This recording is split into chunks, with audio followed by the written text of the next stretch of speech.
Hi, இன்றைக்கி வந்து ஒரு வித்தியாசமான ஒன்று வந்து பண்ண போகிறோம்.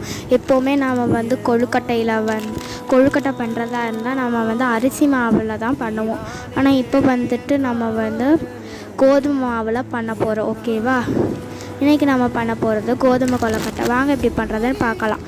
முதல்ல இந்த ஆஷிர்வாதோட சூப்பர் இயர் எம்பி ஆட்டா வச்சு எடுத்துக்கலாம். இந்த ஆட்டா எடுத்துக்கோங்க. அப்புறமாட்டி ஒரு கொஞ்சம் பெரிய பாத்திரத்தில் 1 கப் ஆட்டா போட்டுக்கோங்க. அடுத்து வந்து கொஞ்சம் அந்த மேலே இருக்கிற தோல் கொஞ்சம் இனிப்பாக இருக்கணும்னு சொல்லிவிட்டு நான் வந்து 1/2 கப் சுகர் சேர்த்துக்கிறேன். ஒயிட் சுகர் தான் சேர்த்துட்டு நல்லா மிக்ஸ் பண்ணிவிட்டு அடுத்து வந்து தேங்காவை நல்லா துருவி கிரைண்ட் பண்ணி வச்சுட்டு அடுத்து அது கூட வந்து சுகர் சேர்த்துட்டு அதெல்லாம் நல்லா மிக்ஸ் பண்ணிக்கோங்க. இப்போ வந்து இந்த மாவு வந்துட்டு நல்லா சர்க்கிள் ஷேப்பில் பண்ணிக்கோங்க. நல்லா தேய்ச்சிக்கோங்க. இந்த மாவு கொஞ்சம் சீனி போட்டிருக்கனால கொஞ்சம் ஒரு மாதிரி சாஃப்டாலாம் இருக்காது, அந்த அளவுக்கு கொஞ்சம் ஒரு மாதிரி தான் இருக்கும்.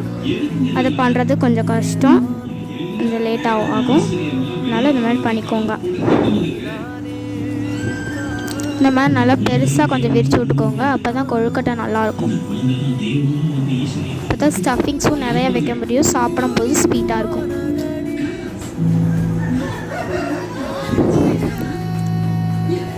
இன்னும் நம்ம சேனலை சப்ஸ்கிரைப் பண்ணாமல் இருக்கீங்கன்னா மறக்காமல் சப்ஸ்கிரைப் பண்ணிக்கோங்க. உங்கள் ஃப்ரெண்ட்ஸ் அண்ட் ஃபேமிலிக்கு ஷேர் பண்ணுங்கள். இந்த வீடியோ உங்களுக்கு பிடிச்சிருந்துச்சுன்னா லைக் பண்ணுங்கள். இப்போ வந்து நம்ம நல்லா சர்க்கிளாக வந்து உருட்டுறதில் தட்டி வச்சுக்கிட்டோம். இப்போ அந்த நம்ம பண்ணி வச்சுருக்கோம்ல அந்த ஸ்டஃபிங் தேங்காயும் சீனியும் அதை வந்து அதுக்குள்ளே வச்சு அது வந்து இப்படி 2ஆக மடக்கி, ரொம்பலாம் வந்து இதுக்கு வந்து மடக்கிறதுக்கு கஷ்டப்பட தேவையில்லை. வெறும் கையை வச்சு அப்படியே அமுக்குனீங்களாலே போதும். டிசைன்லாம் போட்டுக்கலாம். ஆனால் நான் இன்றைக்கி டிசைன்லாம் போடாமல் சிம்பிளாக தான் பண்ணியிருக்கேன்.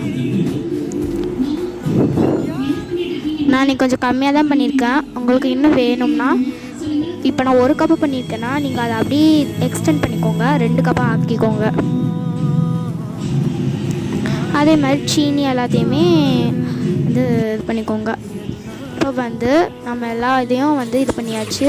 இப்போ ஒரு இட்லி சட்டி எடுத்து அதில் வந்து 1.5 சம்பு அளவுக்கு இல்லை 1 சம்பு அளவுக்கு தண்ணி கொதிக்கி விட்டிங்கன்னா நம்மளோட கொழுக்கட்டை ரெடி ஆயிடுச்சு. தேங்க்ஸ் ஃபார் வாட்சிங்.